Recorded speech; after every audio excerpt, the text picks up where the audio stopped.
सभी कैसे हो? आई होप आप सभी बहुत अच्छे होंगे। मैं भी बहुत अच्छी हूँ। My name is Priya Kumari and I am from Jamshedpur, Jharkhand and I have done my post graduation from Ranchi university. ठीक है, तो ये हो गई मेरी बात। और आज हम पढ़ने वाले हैं मेटल्स एंड नॉन मेटल्स। तो हम डायरेक्ट टॉपिक पे आते हैं। तो आज हम क्या पढ़ने वाले हैं? Metals and non metals. ठीक है, तो बच्चों मेटल्स और नॉन मेटल्स टॉपिक पे आने से पहले मैं पूछना चाहूँगी कि आपके दिमाग में कुछ ऐसा आ रहा है या फिर आपके आसपास आप कुछ ऐसा देखते हो जो मेटल्स हो या नॉन मेटल्स हो?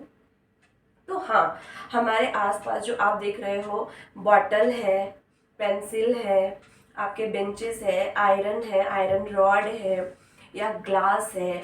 तो ये सारे क्या होते हैं? या फिर आप जो इनहेल कर रहे हो, एक्सहेल कर रहे हो, तो आप कैसे कैटेगराइज करोगे या फिर कैसे जानोगे कि ये मेटल्स है या नॉन मेटल्स? हाँ, ये पता है कि ये मेटल्स भी हो सकते हैं, नॉन मेटल्स भी हो सकते हैं। तो हम कैसे कैटेगराइज करेंगे ना, उसके बारे में आज हम जानते हैं। ठीक है, तो उससे पहले हम क्या करते हैं, आज हमें क्या क्या पढ़ना है ना, वो हम देख लेते हैं। ठीक है, तो उसके लिए इनबॉक्स कि आज हमें क्या क्या कवर करना है। सबसे पहले तो मेटल्स क्या होते हैं वो जानेंगे, मेटल्स। उसके बाद नॉन मेटल्स के बारे में जानेंगे, नॉन मेटल्स के बारे में बच्चों। उसी के साथ साथ हम एग्जाम्पल्स और उसके एग्जाम्पल्स के साथ साथ हम एक्सेप्शन भी करते जाएंगे कि एक्सेप्शन क्या क्या होते हैं। ठीक है, उसके बाद हम पढ़ेंगे बच्चों मेटालॉइड्स के बारे में कि मेटालॉइड्स क्या होते हैं। लास्ट में हम जानेंगे कि ट्रिक्स कि हम इसे कैसे याद रख सकते हैं। ठीक है, तो सबसे पहले कि मेटल्स को हम कैसे पहचानते हैं। ठीक है, तो उनके बीच का हम डिफरेंस जानते हैं, पढ़ते हैं कि हम पढ़ेंगे कि हम कैसे उसको कैटेगराइज करेंगे कि क्या प्रॉपर्टीज़ हैं उनकी, क्या फिजिकल प्रॉपर्टीज़ हैं। हम उनकी फिजिकल प्रॉपर्टीज़ के बारे में आज हम पढ़ने वाले हैं। क्या पढ़ने वाले हैं? हम उनके फिजिकल प्रॉपर्टीज़ के बारे में पढ़ने वाले हैं। ठीक है, तो किन की? तो मेटल्स और नॉन मेटल्स की। तो देखिए बच्चों, यहाँ पर हम मेटल्स और इधर करते हैं नॉन मेटल्स। ठीक है, तो मेटल्स क्या होते हैं ना कि जिनके वैलेंस इलेक्ट्रॉन में मेटल्स विच हैव 1, 2 या 3 इलेक्ट्रॉन्स हो। किसमें? In outer most shell which is also known as valence shell. वो क्या होंगे? वो हमारे मेटल्स होंगे। लाइक एग्जाम्पल क्या है? एग्जाम्पल हमारे हो गए जैसे सोडियम का एटॉमिक नंबर कितना होता है? 11, इसको 2, 8, 1। इसके वैलेंस सेल में कितना इलेक्ट्रॉन है? 1। अच्छा, दूसरा देखते हैं। मान लिया एल्यूमिनियम है, इसका कितना एटॉमिक नंबर होता है? 13, 2, 8, 3। इसके लास्ट में क्या आ गया? 3। तो ये मेरा क्या हो गया? ये मेटल्स हो गया। ठीक है, दूसरा है मेरा नॉन मेटल। तो नॉन मेटल को कैसे पहचानेंगे कि विच हैव 4, 5, 6 या 7 इलेक्ट्रॉन्स हो। किसमें? इन वैलेंस सेल में। ठीक है, एग्जाम्पल क्या हो गया? तो एग्जाम्पल हम ले लेते हैं ऑक्सीजन। तो ऑक्सीजन यहाँ पर 8 होता है, तो कैसे होता है? 2, 4। यहाँ पर हम और क्या होता है मेरा? क्लोरीन ले लेते हैं। क्लोरीन का कितना होता है? 17, तो 2, 8, 7। तो आप देख सकते हैं कि जिनके वैलेंस इलेक्ट्रॉन में, वैलेंस शेल में या तो 4 इलेक्ट्रॉन हो या 5 इलेक्ट्रॉन हो या 6 या 7 हो, तो वो क्या हो जाते हैं? वो नॉन मेटल हो जाते हैं। ठीक है, तो मेटल्स क्या होते हैं? मेटल्स का जो नेचर होता है ना, वो सॉलिड नेचर का होता है। किस नेचर का होता है? जनरली यार सॉलिड इन नेचर। और नॉन मेटल क्या होते हैं कि नॉन मेटल जो हमारे होते हैं ना, वो गैसेस में जितने भी गैसेस होते हैं ना, जो आप हम इनहेल करते हैं, ऑक्सीजन, क्लोरीन, नाइट्रोजन, ये सारे क्या हो गए मेरे? ये सारे मेरे हो गए नॉन मेटल। लिक्विड में क्या होते हैं? तो लिक्विड में यहाँ पर होते हैं ब्रोमीन। ठीक है, और सॉलिड क्या क्या होते हैं? Example like carbon and phosphorus. Okay, ठीक है, तो हम नेक्स्ट पॉइंट पे आते हैं। नेक्स्ट हमारा पॉइंट है लस्टर। ठीक है, लस्टर। तो लस्टर का मतलब क्या होता है कि जो शाइन करता हो, ठीक ना। जैसे कि आप देखते हो हमारे घर में मम्मी या फिर जितनी भी मोस्टली जो लेडीज होती है ना, वो ज्वेलरी पहनती हैं। ठीक है, तो वो क्या करते हैं, उनका नेचर क्या होता है, शाइन करता है। लेकिन आफ्टर सम टाइम, कुछ टाइम के बाद, 10 साल 15 साल, वो क्या होता है ना, उसमें हल्का हल्का मतलब वो कलर थोड़ा सा वो शाइन नहीं करता है। तो हम क्या करते हैं, मम्मियाँ फिर क्या जाती है, सोनार के पास जाती हैं। तो जब उसका पॉलिश होता है, वो वापस से वो शाइन करने लगते हैं। लाइक गोल्ड, सिल्वर, जितनी भी चमकने वाली चीजें आपको नजर आती है ना, वो मेटल्स होती हैं। ठीक है, जैसे स्टील हो गई, सिल्वर हो गई, गोल्ड हो गई, ये सारे क्या हो गए, लस्टर नेचर के हो गए। ठीक है, लेकिन इसमें भी एक्सेप्शन होते हैं। तो एक्सेप्शन में हम क्या होता है, एक्सेप्शन होता है लीड।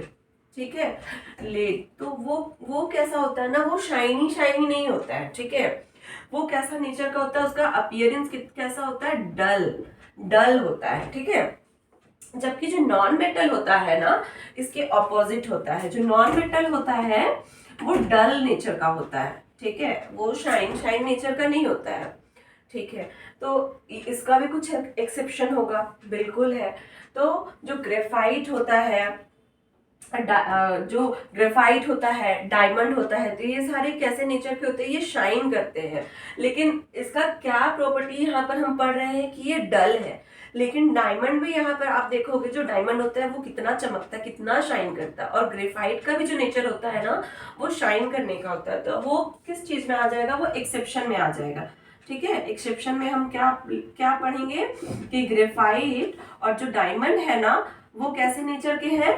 ग्रेफाइट और डायमंड जो है वो इसके ऑपोजिट शो कर रहे हैं नेचर शाइन करने का, लेकिन इसका प्रॉपर्टीज क्या है, डल है।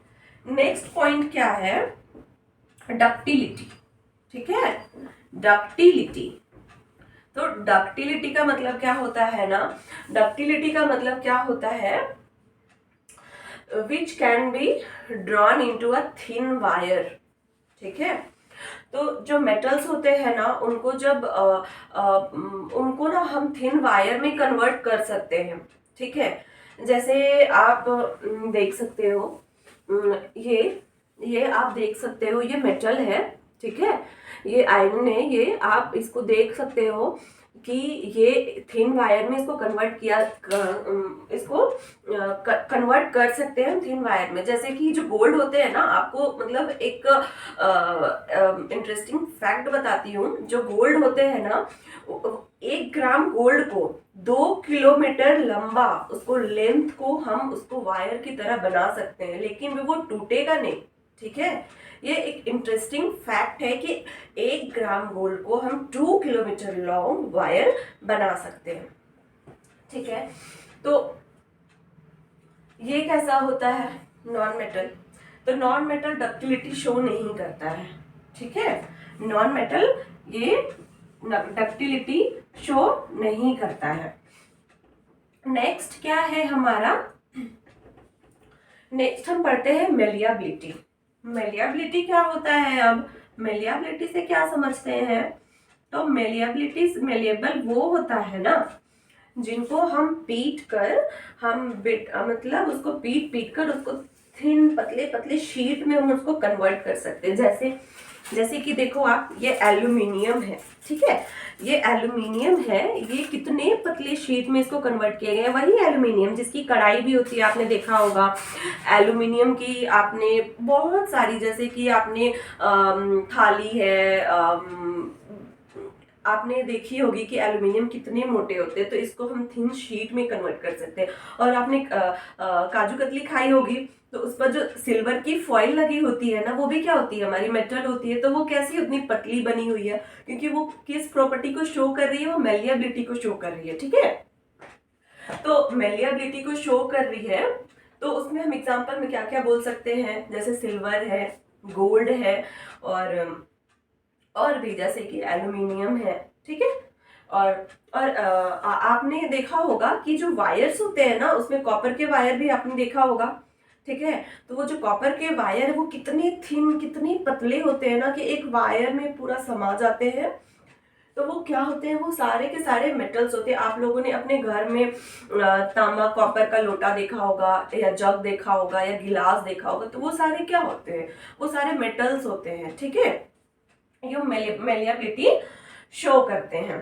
ठीक है, तो इसमें एक्सेप्शन क्या क्या है, तो इसमें एक्सेप्शन है यहाँ पर गैलियम,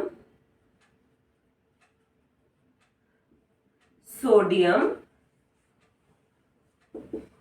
पोटेशियम। जो सोडियम और पोटेशियम होता है ना बच्चों, उनको हम नाइफ से कट कर सकते हैं। ठीक है, इतने सॉफ्ट होते हैं ना कि उनको हम नाइफ से कट कर सकते हैं। और जो गैलियम होते हैं ना, वो क्या होते हैं, वो लिक्विड स्टेट में पाए जाते हैं। ठीक है, जबकि ये मेलिएबल भी नहीं होते हैं। ठीक है, नेक्स्ट हम आते हैं यहाँ पर conductivity, conductor of heat and electricity. ठीक है, तो ये मेटल्स क्या होते हैं ना, ये गुड कंडक्टर ऑफ हीट और इलेक्ट्रिसिटी होते हैं। ठीक है, जैसे कि आप लोगों ने देखा होगा, हमने यहाँ पढ़ा ना कि जो मेटल्स होते हैं ना, उनके वैलेंस शेल में कितने इलेक्ट्रॉन्स होते हैं, 1 या फिर 2 या फिर 3। अगर ये इनको लूज करेंगे तो क्या करेंगे, नोबेल गैस एक्वायर करेंगे, मतलब ये फ्री स्टेट में पाए जाएंगे सरफेस में। तो आप लोगों ने पढ़ा होगा कि इलेक्ट्रिसिटी कौन कंडक्ट करता है, फ्री जो इलेक्ट्रॉन्स होते हैं वो क्या करते हैं इलेक्ट्रिसिटी कंडक्ट करते हैं। तो ये क्या होते हैं, गुड कंडक्टर ऑफ हीट और इलेक्ट्रिसिटी होते हैं। ठीक है, जबकि नॉन मेटल क्या होते हैं, bad conductor of heat and electricity. But उसमें भी एक एक्सेप्शन है। ठीक है, तो उसमें क्या एक्सेप्शन है बच्चों, उसमें जो ग्रेफाइट है ना, वो very good conductor of heat and electricity. ठीक है, तो ये हमने पढ़ा मेटल्स, नॉन मेटल्स के बीच का डिफरेंस, उनके कुछ एग्जाम्पल्स पढ़े हमने। अब हम आते हैं मेटालॉइड्स की तरफ। तो मेटालॉइड्स क्या होते हैं, तो मेटालॉइड्स वो होते हैं ना बच्चों, जिनमें मेटालॉइड्स के भी कैरेक्टरिस्टिक्स होते हैं और नॉन मेटल्स के भी कैरेक्टरिस्टिक्स होते हैं। मैं आपको दिखाती हूँ। ठीक है, ये जो होते हैं ना बच्चों मेटालॉइड्स, ये याद करने का ट्रिक है। ठीक है, ये जो होते हैं मेटालॉइड्स वो सेमीकंडक्टर होते हैं। ठीक है, आप देख सकते हो, जैसे कि आप इसको ऐसा याद कर सकते हो, बच्चे सीता गीता आस्था सबको टेनिस आता, मीन्स बोरोन सिलिकॉन जर्मेनियम, यहाँ पर आर्सेनिक एंटीमनी टेलेनियम और एस्टेटिन। ठीक है, यहाँ पर ये हो गए मेटालॉइड्स। ठीक है, तो आज हमने क्या क्या पढ़ा, आज हम उसको रिवाइज करते हैं। ठीक है, मेटल्स और नॉन मेटल्स। मेटल्स क्या होते हैं, वो छूने में जो हार्ड हो, जो लस्ट्रस हो, शाइनी नेचर के हो, जो मेलिएबल हो, जो डक्टिलिटी शो करते हो, मतलब थिन वायर में उसको हम कन्वर्ट कर सके, जो कि good conductor of heat and electricity show करते हो, वो क्या होते हैं, मेटल्स होते हैं। जबकि नॉन मेटल्स क्या होते हैं, जिसके इसके जस्ट ऑपोजिट होते हैं। मीन्स ये डल नेचर के होते हैं, ये डक्टिलिटी शो नहीं करते, ये मेलिएबल शो नहीं करते। बट हाँ, ये क्या होते हैं ना बच्चों, ये ब्रिटल नेचर को शो करते हैं। मीन्स कि इनको जब हम खींचते हैं ना, तो जब ये क्या हो जाते हैं, ब्रेक कर जाते हैं। ब्रिटल मीन्स ये ब्रेक कर जाते हैं। ठीक है, लेकिन ओनली सॉलिड्स, नॉट गैसेस को हम ब्रेक नहीं कर सकते। ठीक है, तो ये हो गई मेटल्स एंड नॉन मेटल्स। अब हम पढ़ते हैं ट्रिक्स। ठीक है, कि हम कैसे याद रखेंगे। तो मेटल्स और नॉन मेटल्स में आप देख रहे होंगे कि मेटल्स में ये एलिमेंट है, lithium, sodium, magnesium, aluminium, potassium, beryllium, calcium और स्कैंडियम। और तो आप लोगों ने देखा होगा कि सबके एंड में क्या है, IUM। तो आपको मेटल्स के लिए कुछ नहीं करना है। ठीक है, कोई टेंशन नहीं। मेटल्स के लिए आपको इतना ही याद रखना है कि जिसके एंड में IUM लगा हो, यानी कि UM लगा हो, तो वो मेटल्स है। पहचानने का तरीका है कि एंड में UM लगा हो। और नॉन मेटल्स क्या होते हैं ना, जिनके एंड में hydrogen N, boron N, nitrogen N, oxygen N, fluorine N, bromine N, carbon N।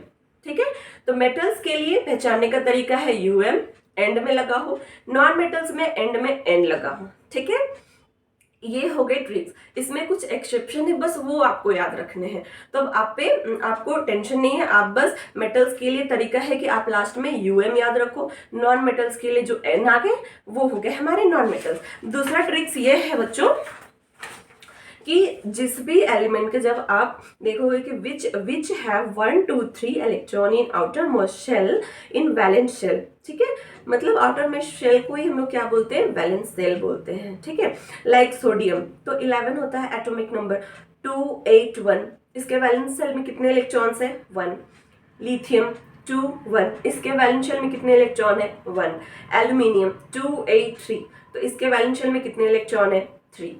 उसी तरह से नॉन मेटल जिसके वैलेंस शेल में 4 5 6 7 इलेक्ट्रॉन्स हो तो वो क्या हो गए, वो हमारे नॉन मेटल्स हो गए। लाइक कार्बन 6 2 4, नाइट्रोजन 2 5 लास्ट में 5 है, फ्लोरीन 2 7 लास्ट में 7 है, सल्फर 16 एटॉमिक नंबर है, 2866 है इसके वैलेंस इलेक्ट्रॉन में, ठीक है। तो आपको कुछ नहीं करना, बस आप उसका इलेक्ट्रॉनिक कॉन्फ़िगरेशन जब आप उसको लिखोगे ना, जब उसको तोड़ोगे, बस आपको देखना है या तो उसके एंड में क्या लगा हो, यूएम, मेटल के लास्ट में लगा हो, नॉन मेटल के लास्ट में क्या लगा हो, एन लगा हो, ठीक है। नॉन मेटल के लास्ट में एन लगा हो और मेटल्स के एंड में क्या लगा हो, यूएम, तो वो हो गया मेटल्स पहचानने का तरीका और नॉन मेटल का, ठीक है। और दूसरा तरीका हम देख सकते हैं कि अगर मेटल्स के एंड में अगर जो एलिमेंट है उसका जब वैलेंस इलेक्ट्रॉन हो तो वैलेंस इलेक्ट्रॉन अगर 1 2 3 रहे तो वो मेटल्स है, और अगर वैलेंस इलेक्ट्रॉन 4 5 6